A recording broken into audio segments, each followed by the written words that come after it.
তারা থানায় হয়তো আমাকে বক করতো, সেই ভয় আমি ওখানে কিছু বলি নাই।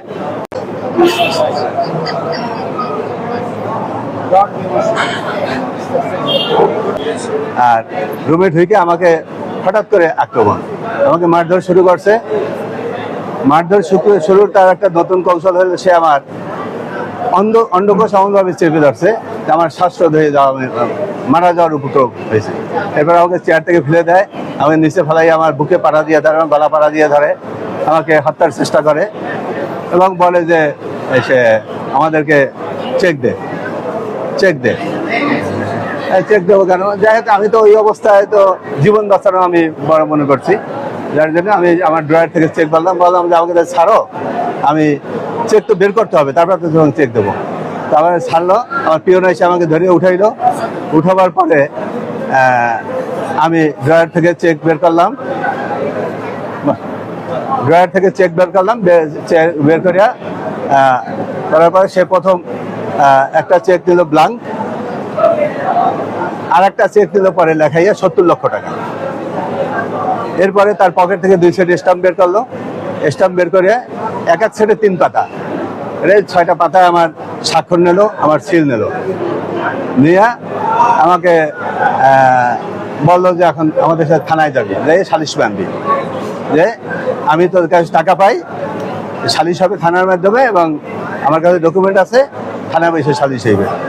আমি এক পর্যায়ে প্রথমে আমি থানায় দ্বিমত প্রকাশ করি যে যা হওয়ার হয়ে গেছে, যদি তোমার কোনো কথা থাকে বলো, আমি দেখি কি করতে পারি।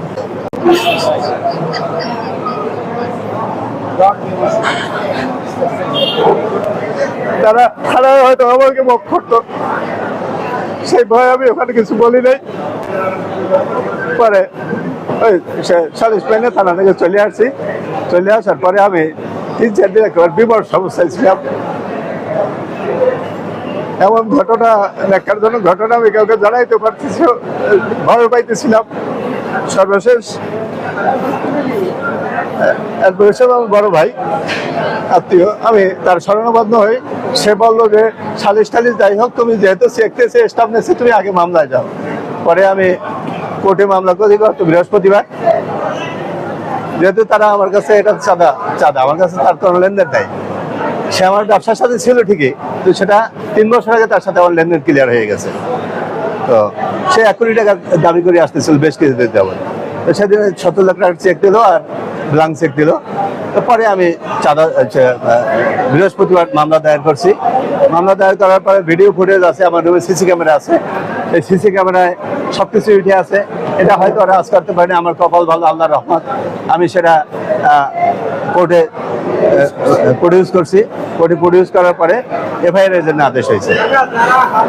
এরপরে আমি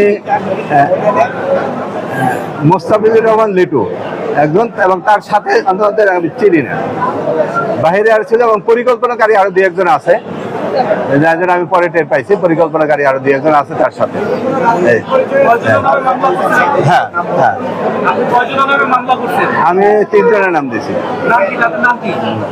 তাদের নাম হইল মোস্তাফিজুর রহমান লিটু, আবুল কালাম আজাদ আর আব্দুল মালেক দুরানি। এদের সাথে আমার ব্যবসায়িক সম্পর্ক ছিল, কিন্তু ব্যবসায়িক সম্পর্ক চুকে গেছে 3 বছর আগে।